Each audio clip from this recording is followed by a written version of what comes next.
I'd like everyone to pause for a moment and take a breath in through your nose.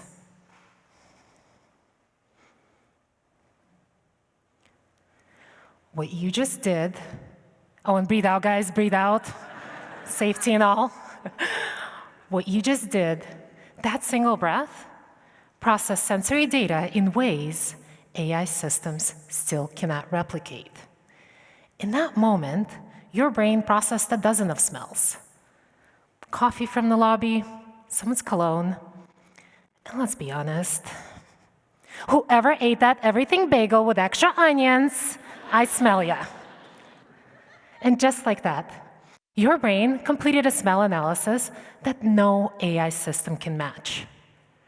And definitely not with a hazmat suit. But we've all seen the headlines. AI is topping math Olympiad leaderboards. AI is winning awards for original music. AI is even outscoring doctors on medical exams. And I'm still waiting for the time when my Spotify playlist ends with, based on your recent choices, we recommend therapy. But the message seems clear. Anything humans can do, machines will soon do better, faster, and cheaper. Which makes us wonder, what is our place in this world? As a former AI specialist at Mayo Clinic and a doctorate student in AI, I've spent the past 4 years building these very AI systems. AI systems solve complex challenges in healthcare, from finding the right specialist among thousands of doctors to extracting insights from mountains of medical records, from generative AI to knowledge graphs and everything in between. But here's what I noticed. Despite all of the complex challenges we've seen AI capable of solving, it is always the human who ultimately saves lives. And that got me curious. We're being told AI will soon replace us entirely. People believe AI will systematically take over every human capability until nothing remains. And the advice we keep getting? Keep up, learn the tools, adapt AI, beat it at its own game. But here's the thing. You can't out-robot a robot. And as someone who's been building these tools, I've discovered something. There's certain human capabilities that become more valuable as AI advances. That's what I call the human margin. And I'm here to share them with you. See, AI is extraordinary at finding patterns. Feed it loads of data, and it predicts the next best word, the next best move, and the next best answer. But as AI advances, it will inevitably hit a synthetic ceiling, a point at which it just can't advance any further. And here's why. AI is trained on data. Our lives are built on experiences. There's certain human qualities that AI has no training data for. And that's where our resilience lies. So let me give you an example for how the human margin works. Dawn Goldworm designed a signature scent for Nike. No, not their perfume, the smell of their buildings. She studied the smell of rubber basketball sneakers scraping across courts, soccer cleats grinding into turf, and designed a fragrance pumped through Nike stores worldwide. And the result? Research shows that customers are 84% more likely to buy Nike's products in a scented environment. And when asked, most customers had no conscious awareness of any scent at all. Their brains were making buying decisions based on memories they didn't even know they were accessing. That's the human margin, understanding what moves us in ways you don't even consciously know, and knowing how to tap into it. AI has no lived experience to draw from, no training data for being human. Now, imagine you're traveling to Nagoya, Japan, and you're in the mood for some ramen. There's a restaurant where robots cook perfect ramen. Same temperature, perfect timing, best flavor balance. There's actually a term for this, fu-amen, fully automated ramen. But down the street, there's an 80-year-old master that makes ramen by hand. His noodles are sometimes slightly uneven. His broth changes with his mood. And he closes when he's tired. But guess which restaurant is most likely to have a 3-month waiting list? People aren't just paying for food. They're paying for the story, for the human connection, for the beautiful imperfection of something made by a person and not a program. Now, these aren't just restaurant preferences or marketing tricks. These are glimpses into our human margin, capabilities AI has no training data for. So what are these unique human qualities? Here's the truth. AI will continue climbing until it hits that synthetic ceiling. You are born with capabilities that exist beyond that ceiling.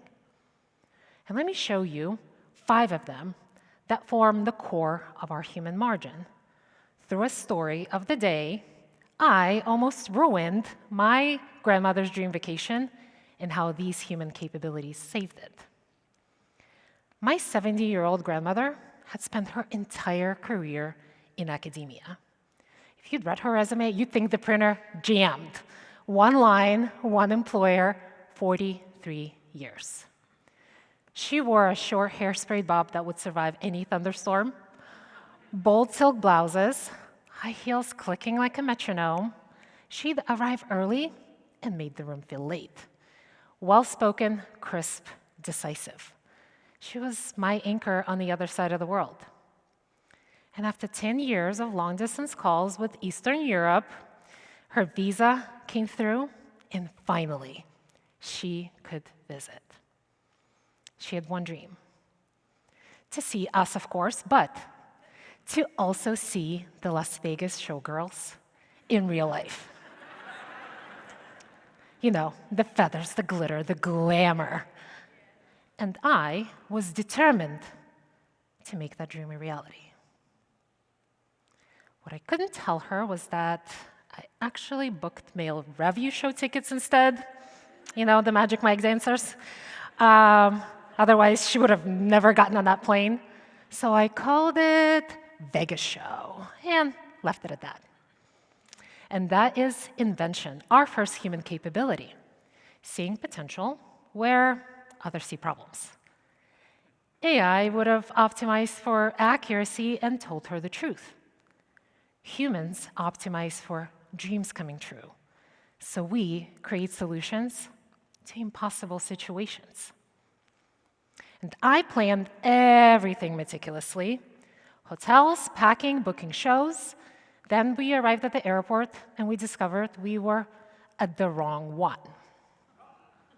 Our flight was at a different airport an hour away during rush hour with 2 hours until departure. My grandmother panicked, I panicked, and the taxi driver totally panicked. But intuition, our second capability kicked in. You know that feeling when you know something's right? No spreadsheets, no data, just knowing. No algorithm would have taken that bet. But I saw the shot, and I took it before my mind could even calculate the odds. And so we did make it to Vegas. Woo! And this is where social acuity, our third capability, mattered the most. It's about reading emotions, gestures, and knowing exactly where each element belongs in the human story. See, I knew my grandmother well enough that beneath that conservative exterior was someone who's been dreaming about Vegas glamour for years. I read between the lines of her bucket list. She wanted adventure, not another museum. So when those muscular dancers started stripping, and one approached her for a lap dance, she bolted. And me? Oh, I totally stayed.